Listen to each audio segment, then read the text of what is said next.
You say you haven't been the same since you had your little crash, but you might feel better if they gave you some cash. The more I think about it, old Billy was right. Let's kill all the lawyers, kill them tonight. You don't want to work, you want to live. Oh man, I'm sorry. Is this your demonstrative evidence? This is my exhibit we're going to use for today's podcast. All right. I apologize. I put it there. We'll just put it over here for now. Okay.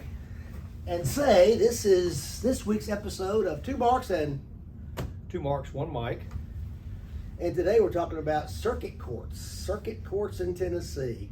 Yeah, There are how many circuit courts in Tennessee? Well, last week we talked about General Sessions Court, and so what we're going to do is kind of work through the court system. Well, last week was lemon law, but that's okay. You know, lemon law. But before that, we talked about Sessions Court.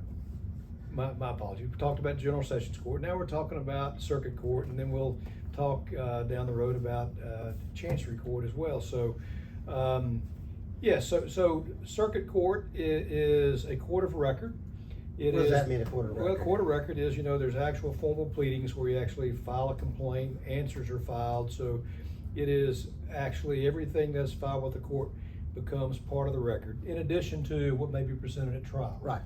So Sessions Court is not a court of record that we talked about, and you appeal, if you have an appeal, from Sessions Court to Circuit Court. And you have an automatic right of appeal. And- There's really no basis. If you don't like anything that happened in Sessions Court, you can simply file an appeal within 10 days and it goes automatically to Circuit Court. Starts fresh. Right. Brand new action. Brand new cause of action. So just to make it clear, we don't want to confuse two things. There is a Circuit Criminal Court and there's a Circuit Civil Court. And really what we're talking about is the Circuit Civil Court. Civil court. Civil actions like this is when you file a divorce, you're going to file a divorce in Circuit Court. Right. More than likely.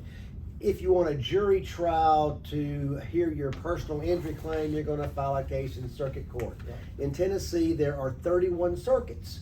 And as I remember in law school, correct me if I'm wrong, but didn't judges back in the day before highways actually ride the circuit? Yeah, that's kind of how they got the name is. So, for example, in Hamilton County, we're the 11th Circuit. If how we want to refer to that, even though it's just one county. One county. If you get into the more rural areas, there may be 2 or 3 or 4 Smaller counties. Smaller 3 or 4 counties can still make up one circuit. Right. One circuit. And so there may be a judge that actually handles 3 or 4 counties, Right. whereas here, one judge, one county. And so if you want a jury trial, divorce, you're going to end up in Circuit Court. There's 31 circuits. If you're licensed to practice in Tennessee, like every lawyer here is, in our Chattanooga office, you're licensed to practice in every circuit. Right. Each circuit is different. Each circuit has a different judge. Because we're in Hamilton County, we're very familiar with the judges in Hamilton County, but on occasion, if a car wreck happens in Putnam County, for example, do we file in Putnam County? You would file in Putnam County unless there was a reason you could You or should file in one right. other county. For example, if the defendant was from a different county, Exactly. you might Right. be able to file there. Now, and if the accident happened in Putnam County and the defendant is in Hamilton County and we know everybody in Hamilton County, we probably want to file in Hamilton County. Right. Is that correct? That's correct. Okay. But one thing that we have with the number of lawyers we have here in Tennessee is we have experience of handling cases in just about every county. Every county. As a matter of fact, for the last 30 years, we update this periodically with stickers. Each sticker represents a lawyer in this office, and so we have a new attorney, Thatcher. His sticker is black. I don't see his stickers except in Hamilton yet, Right. but he'd be in Hamilton County for sure.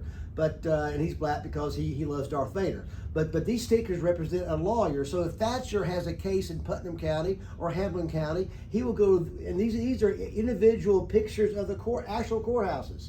And for every lawyer that has actually tried a case or appeared in that courthouse, he puts a sticker in. So if I've never been to Hamilton County and I find that Derek has been to Hamilton County, I can go to Derek and say, hey, give me a heads up about Hamilton County, tell me about the judge and procedures, the jury makeup. And that's really the advantage you have for coming to a law firm like Warren Griffin, because we've been doing this for 34 years. 34 years?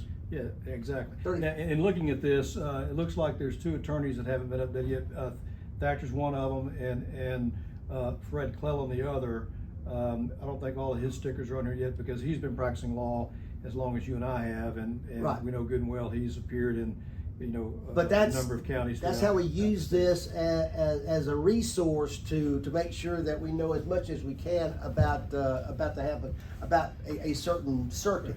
Also, each circuit has their own set of rules too. Right. And there's a rule book that, as a lawyer, we have to keep in our office. That if we're in a certain circuit, we have to get the rule book, get the book out, and see if there's any peculiar things that they have regarding filing pleadings. That's right. And whatnot. They each have local rules in addition to a set of rules that we all have to follow regardless of which circuit you're in. There are rules that are just unique to any particular circuit. One thing also when we're talking about circuit court, and this may be getting a little bit further out there, but there are certain types of claims that where the circuit court actually has exclusive jurisdiction, meaning they can only hear it, and the Chancery Court cannot.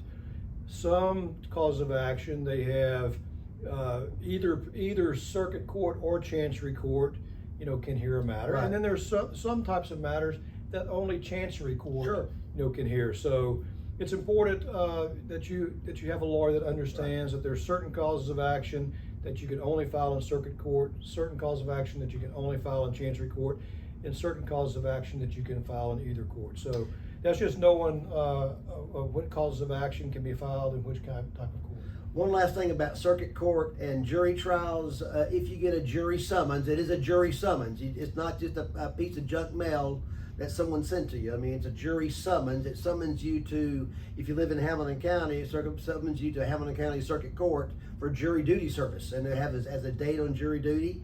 And you're part of a jury pool for sometimes, I think, up to 2 to 3 weeks. I'm not sure what it is. Depends upon the actually cases to be heard. But take that jury summons very seriously, because that's like being summoned to court as a defendant or as a witness. I mean, that is a legal document saying you better be here at a certain time. Well, you hear people joking around about wanting to get out of jury service, but let me tell you, Absolutely. jury service is one of the greatest experiences Yes. you can have Right. as a citizen of this country, How as many a resident of people- any state. I mean, it is Exactly. a terrific experience. How many people have you talked to after jury service that dreaded doing it, taking time out of their busy day, missing work, and yet having such a positive experience that they couldn't believe they dreaded it? Because it is amazing how you get 12 complete strangers Right. in a room, and they have to decide a case between two other strangers Right. and resolve it. It's You know, it's a dynamic. I've actually had I don't know why they kept me on the jury, but they certainly did. And I had the pleasure of sitting with other 11 people in a jury room and watching them debate the issues, talk. I mean, and in this day and age where we can't agree really on anything, it's great that we still have the jury system where we are forced to come together, get our heads together, and agree on something. It's really, it's one of the foundations of our democracy. Right. I mean, it's kind of like if you didn't vote, you have no right to gripe about what the government's doing. And it's the same with jury duty. Well, participating in the jury process is something as a citizen of this country, Right. as a resident of the state of Tennessee, you will actually enjoy the You will. experience, and you'll come away actually seeing how the system works and have a better understanding of what the court system is, what a plaintiff's lawyer Absolutely, does, right. what a defense lawyer Right. does,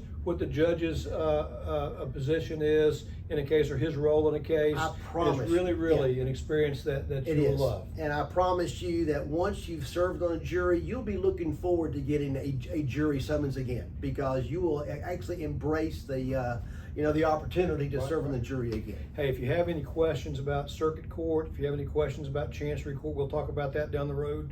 If you have any questions about an appeal from General Sessions Court to Circuit Court, we are happy to answer any questions. And this has been 2 Marks, 1 Mike. 2 Marks, 1 Mike. Thank you, guys. Get over it.